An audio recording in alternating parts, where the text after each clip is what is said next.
This is Dan Baer with California Survival School and SurvivalLife.com. Stick around, we're going to teach you how to tackle survival priorities from a primitive perspective. One thing I want to do in a survival situation is be lazy but effective. So I want to conserve calories, I want to conserve my water, and that means that I'm going to get this done in the most efficient way possible. So as far as that goes, I'm going to start right where I'm standing, and I'm going to make sure that before I move on to a new area to collect resources, I'm going to start in an area that already has a lot.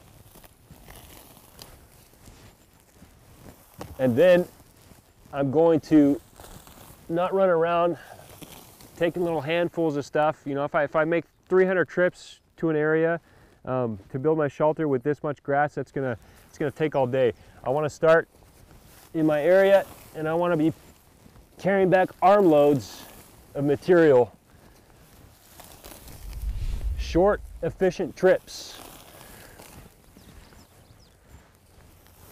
If I don't have a lot of resources right in my immediate area, I'm going to take a bit of a walk around and assess my area. There might be something just over the hill where there's a lot more resources.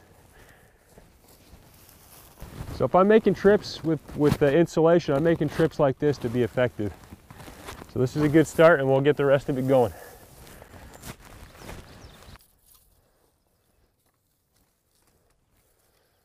So when it comes to making a bed effective, I want to make sure that when I get on that and it compresses, I still have 6 inches of ground clearance.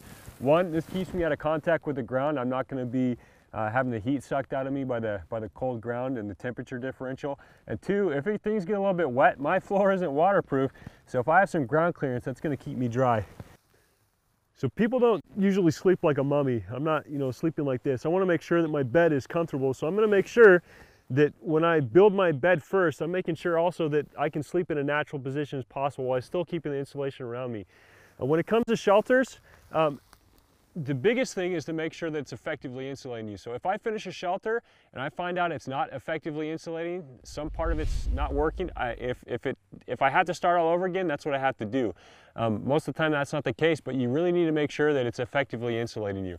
So I've got a good bed here, it's all set up. Now what am I going to do to cover my body to keep my heat in and trap it while I'm sleeping so I'm not wasting energy? We're going to have to build the rest of the shelter.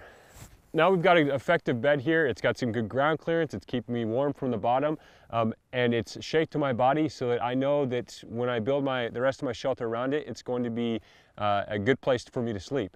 So that said, the next thing to do is tackle the rest of the structure that I need to keep insulation effectively packed around me. So I'm going to go out and get some good materials for that.